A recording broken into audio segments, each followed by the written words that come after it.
लेकीच्या सासरी जाण्यानं बाप रडल्याशिवाय राहत नाही. किती दगडाच्या हृदयाचा बाप असू द्या.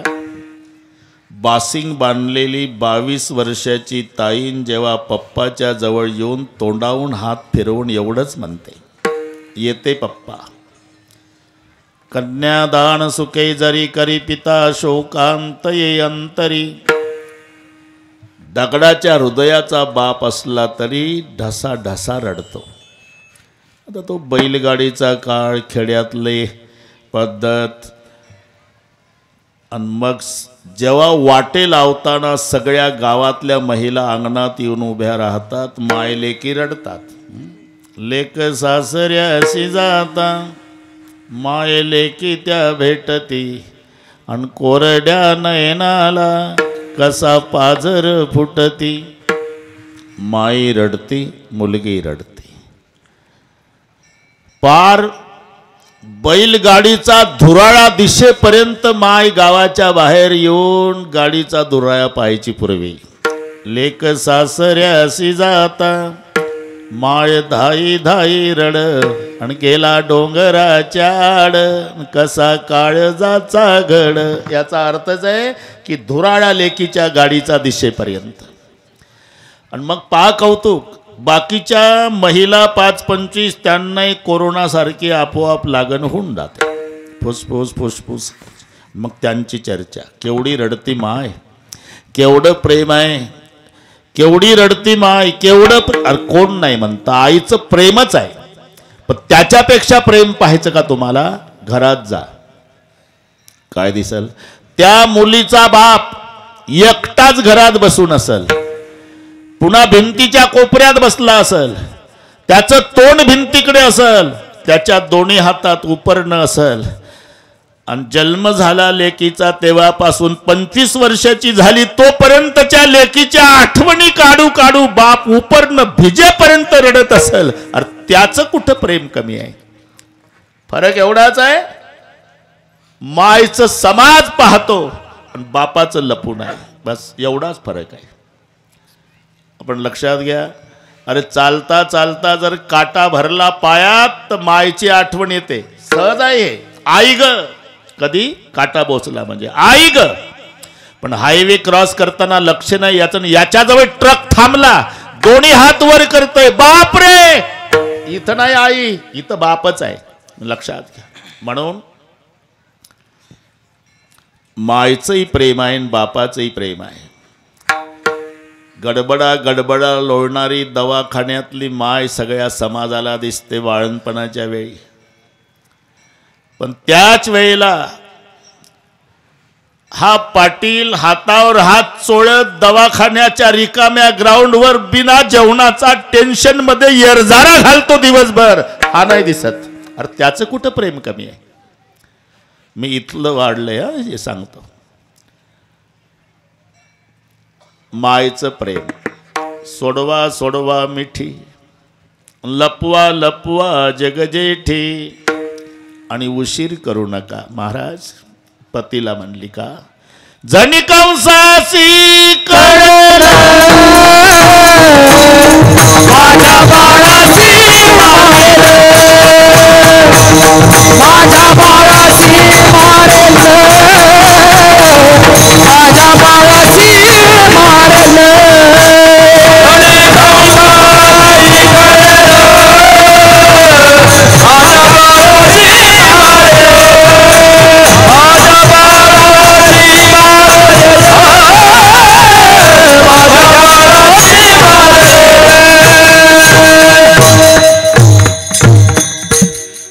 हे माईचं प्रेम. तर या आमच्या माऊल्यांना सगळ्या अनुभव आहे त्याचा.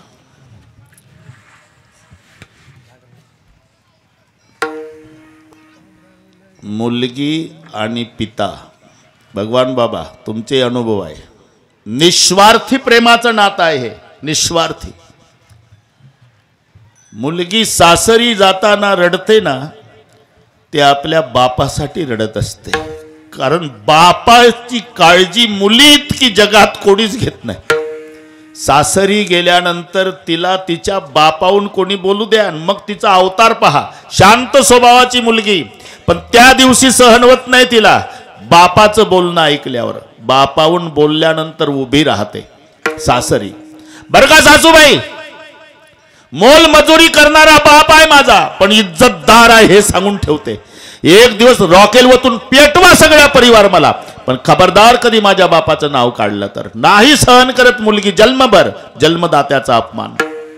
आणि बापाचंही तसंच आहे. तुमचे अनुभव आहे. मरायच्या वेळेला बापाला खाली टाकतात ना, मुलं भोवताल बसतात, तेव्हा बाप मुलाकडे पाहून म्हणतोय तुमचं चांगलं आहे बाबा, मरताना मी दुःखी आहे माझ्या लेकीसाठी. अरे तुमची बहीण खूप दुःख आहे तिला सासरला रे, पण तुमच्या गरम स्वभावामुळे कधी बोलली नाही. पण सासरी जाताना माझ्या खोलीत यायची, आतून कडी लावायची. बाबा शेवटची भेट, आता सहन होत नाही मला,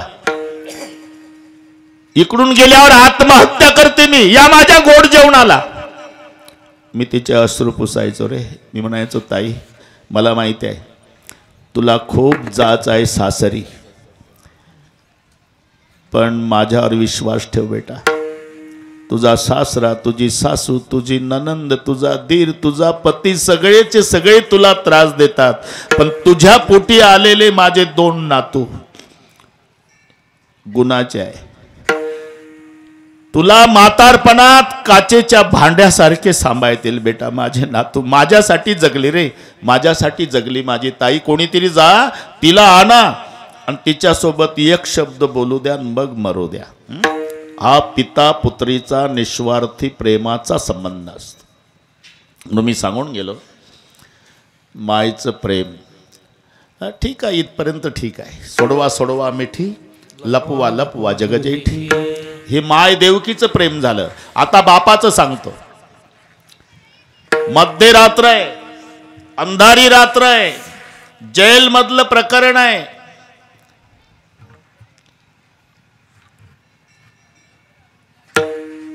सोसाट्याचा वारा, मुसळधार पाऊस, विजाचा कडकडाट आणि यमुनेला पूर. तरी बाप घाबरला नाही. कृष्णाला टोपल्यात घेतलं, गळ्या इतक्या पुराच्या पाण्यातून रात्रीचा गेला आणि गोकुळात सुरक्षित ठेवून तांबडं फुटायच्या आधी बाप जेलमध्ये वापस आला. अरे मग बापाचं प्रेम कुठं कमी. विठ्ठल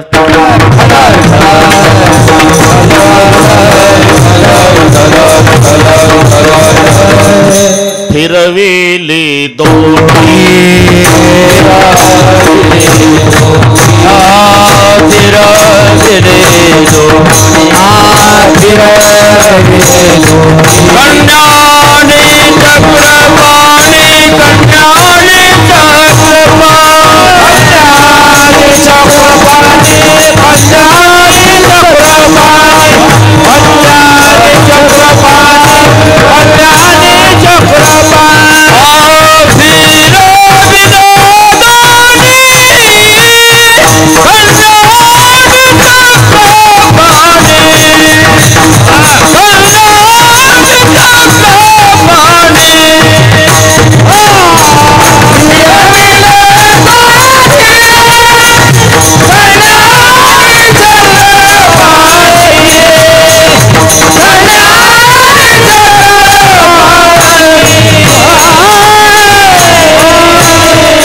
मागच वाहणार. लोकांना आडवं येते, खूप जागा आहे. हा असं आपण श्रोत्यांचाही विचार करू थोडा. असं पायावरती केवढे फ्रेश झाले, साध्या गोष्टी असतात. विठ्ठल विठ्ठल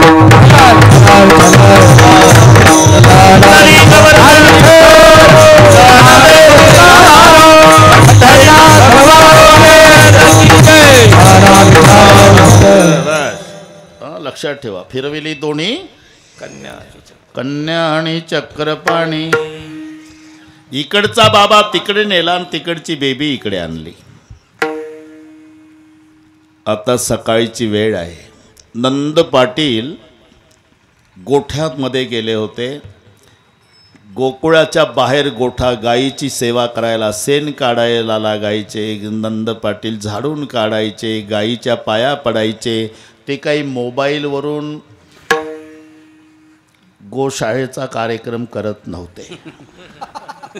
आता 3च गायी असतात, 2 म्हाताऱ्या आणि एक नुकतीच मराय लागलेली. तरी दररोज कीर्तनात चालतंय गायीसाठी चारा. अरे किती खातात रे त्या 3 गायी चारा.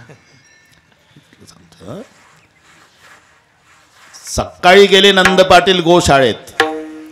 नंद पाटलाची बहीण होती सुनंदा. आणि तिनं बघितलं वहिनीला बाळ झालं. बहिणीला आनंद आवरला नाही, पळत गेली. मी तिथंच होतो म्हणून सांगतो. पळत गेली गोठ्यात गावाच्या. नंद भैया, नंद भैया. बाहर आला. भैया क्या हुआ? आपको लाला भय है.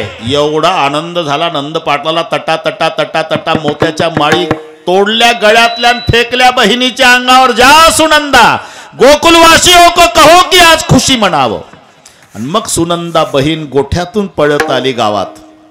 गोकुलवासियों आज खुशी मनाओ, मेरे नंद भैया को लाला भय है. हे बहिणीच्या तोंडून गोकुळातल्या लोकांनी ऐकल्यानंतर गोकुळीचा सुका, गोकुळीचा सुका, गोकुळीचा सुका, गोकुळीचा सुका, गोकुळीचा सुका, गोकुळीचा सुका, गोकुळीचा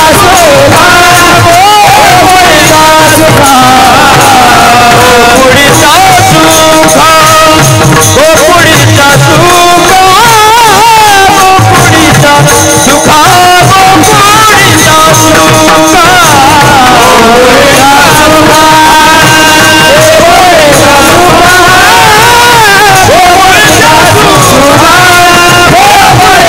सुका, गोकुळीचा सुका, गोकुळीचा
हे सुनंदा बहिणीच्या तोंडून गोकुळातल्या लोकांनी ऐकलं. तेव्हा गोकुळीच्या सुखा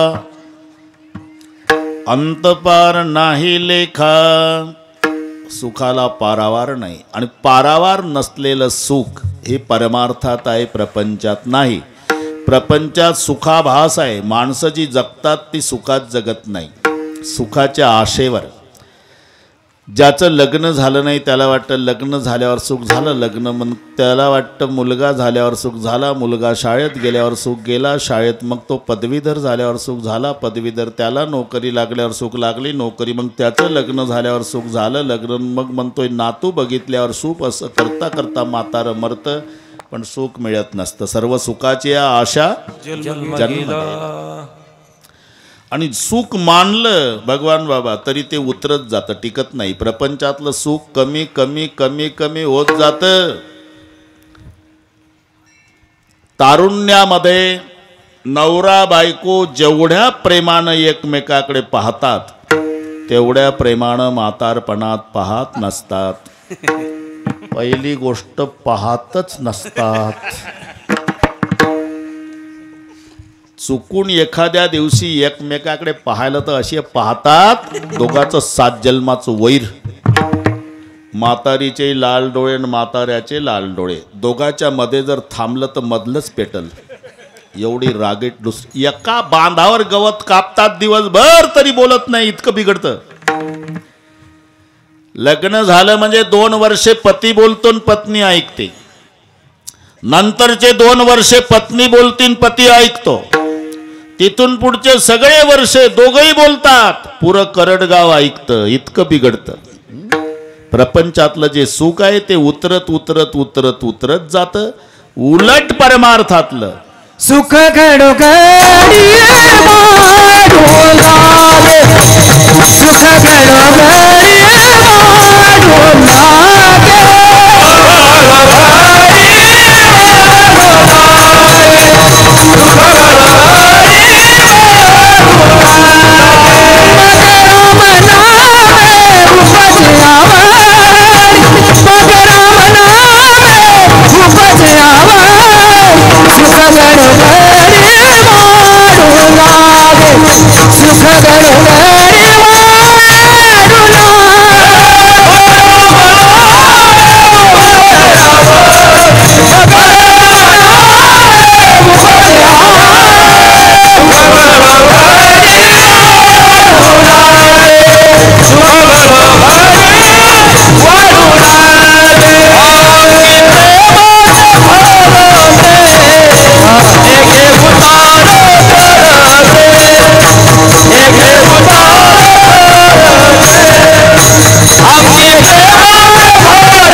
सुख घडोघडी वाढो लागे अंगी प्रेमाचे भरते, नेघे उतार. इथे थांबायचं तर अर्थ लागतो.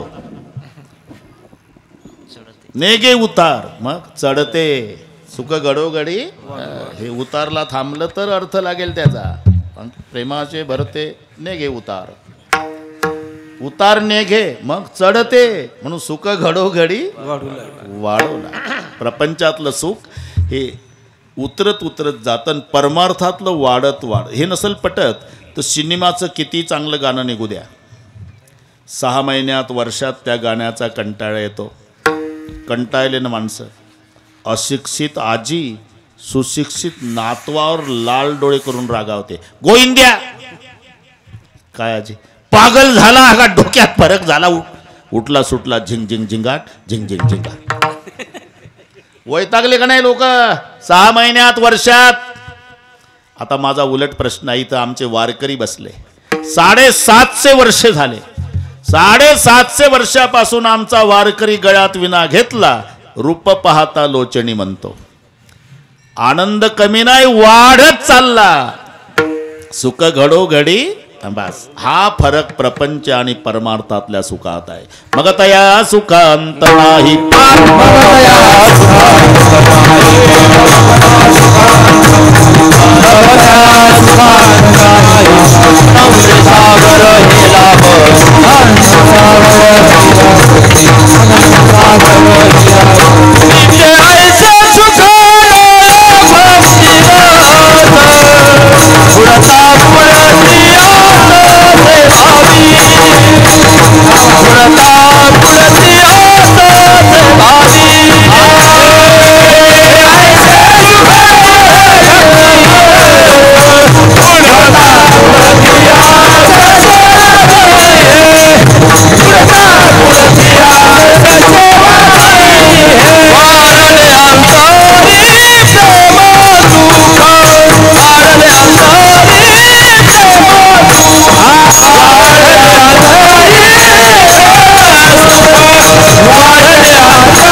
वाढले. तुम्ही काय समजता दाढी वाढले अंतरी प्रेम सुख विटायसे सुख नव्हे भक्तिरस. आनंद कोंदला मागे पुढे सुखाचे व्यवहारी सुख लाभ झाला बस. मग तया सुखा अंत नाही पार. इथे शब्द आहे अंत पार नसणार सुख. गोकुळीच्या सुखा अंत पार नाही लेखा. ठीक आहे ते इकडे पाहावं लागेल ना. 2 वाजता रामायण आहे. पण मी उशिरा आलो नाही, 10ला स्टेजवर आहे. उशिरा येणाऱ्याला वाटेल बाबांना थोडं कीर्तन केलं, पण तुम्ही पीठ खाऊन आले त्याला मी तरी काय करू. बरोबर 10च्या आधी 10 मिनिट सुरू झालं पाहिजे ना. 12ला जावंच लागतं ना. गोकुळीच्या सुखा अंतपार नाही लेखा. हो ठीक आहे, पण अंतपार नसणारं सुख गोकुळात झालं याचं कारण बाळकृष्ण नंदा बाळकृष्ण नंदा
गोकुळच्या सुखांतपार नाही लेखा.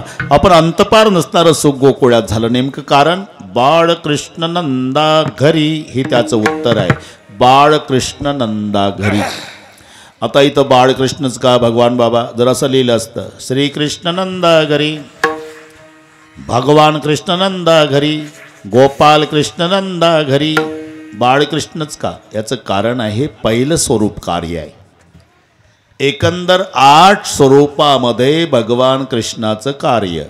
बाळकृष्ण, लालाकृष्ण, राधाकृष्ण, युगलकृष्ण, गोपालकृष्ण, श्रीकृष्ण, भगवान कृष्ण, योगेश्वर कृष्ण, हे 8. त्यातलं हे पहिलं.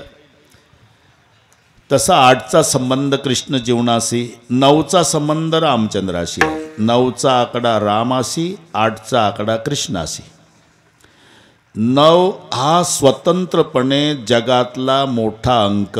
9 पेक्षा स्वतंत्र अंक मोठा जगात नाही. काही म्हणतील 10 नाही का? हो आहे ना, 9 पेक्षा मोठा नाही का? आहे, पण स्वतंत्र मोठा नाही भाऊ. शून्याचा पाठिंबा घेऊन 10 मोठा झाला. असं कोणाच्या पाठिंब्यावर कोणी मोठं होईल? आणि शून्याच्या मनात आलं, घेतला पाठिंबा काढून, तर एकचे काय हाल होईल? म्हणून स्वतंत्र मोठा अंक 9 आहे. 9 पेक्षा स्वतंत्र मोठा आकडा जगात नाही. आणि तो स्थिर आहे, त्याला कुठेही फिरवा 9च. 9 दुने 18, 8 आणि 1 9 ती 27, 7 आणि 2 36, 6 ते 9 5 45, 5 आणि 4 9 सक 54, 4 न 5 9 7 63, 6 ते 9 8 72, 7 आणि 2 9 9 81, 8 आणि 1 9. सरळ नाही, पुन्हा आडवं लावा. 9 दुने 18, 8 आणि 1 9 18 दुने 36, 6 ते 9 36 दुने 72, 7 आणि 2 9 72 दुने 144, 4 अधिक 4 अधिक 1 बरोबर 9. रात्रभर कागद काळे करा आणि उद्या मला मोबाईल करा.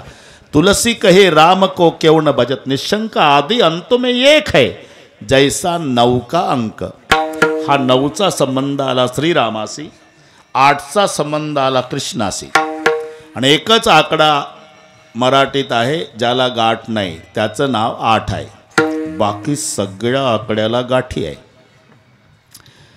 1ला वर गाठ, 2ला खाली गाठ, 3ला तर मध्येच गाठ, 4ला खाली गाठ, 5ला उजव्या भागाला गाठ, 6ला मध्ये गाठ, 7ला वर गाठ, 9ला डोक्यावर गाठ, बिना गाठीचा 8. अगदी छत्रीची दांडी. आणि त्याच्यामध्ये चढ उतार आहे. 9 जसा स्थिर आहे तसा 8 स्थिर नाही, खाली जातो वर जातो.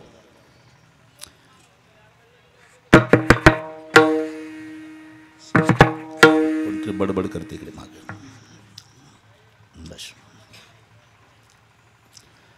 करून पहा तुम्ही. 8 दुणे 16, 6 आणि 1 7. उतरलं ना. 8 त्रिक 24, 4 2 6, 8 चौक 32, 3 2 5, 8 पंजे 40, 4 0 4. आलं खाली. 8 सका 48, 8 4 12. असं वर जातं आणि खाली येतं, वर जातं. हे 8ची गंमत सांगतो. तसा कृष्ण जीवनाचा संबंध 8शी आला.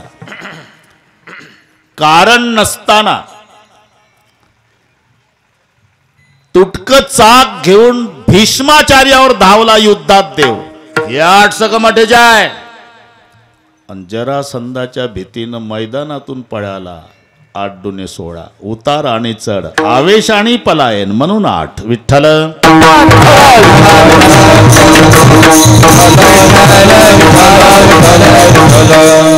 जन्म झाला अष्टमीला. प्रगट 8 वर्षाचा, विनंती केल्यावर लहान झाला. देवकीच्या पोटी क्रमांक 8वा. कार्य केलं 8च स्वरूपात, त्याच्यातले हे 8 स्वरूप. अर्जुनाच्या रथावर ड्रायव्हिंगला बसला हा योगेश्वर. द्वारकेचा राजा झाला हा भगवान. आयका यश श्री अवतारे ज्ञान वैराग्य ऐश्वर्य सहाय्य गुणवर्य वसती चेत म्हणून तो भगवंत. हा भगवान. लक्ष्मी साक्षात ज्याच्या पायाची सेवा करायला तो श्रीकृष्ण. खांद्यावर कांबळा, हातात काठी घेऊन गायी चारतो हा गोपाल. रास क्रीडेच्या वेळेला प्रत्येक गोपिकेला वाटायचं कृष्ण माझ्याच पुढे आहे, हा युगल. राधेच्या सानिध्यात राहतो हा राधा कृष्ण. यशोदेनं लालन पालन केलं हा लाला कृष्ण. आणि पहिला प्रगट झाला. तिकडून पुन्हा मोजा. योगेश्वर 8व, भगवान कृष्ण 7व, श्रीकृष्ण 6व, गोपाल कृष्ण 5व, युगल कृष्ण 4थं, राधा कृष्ण 3रं, लाला कृष्ण 2रं, आणि पहिला प्रगट झाला हे बाळकृष्ण पहिलं. बाळकृष्ण नंदा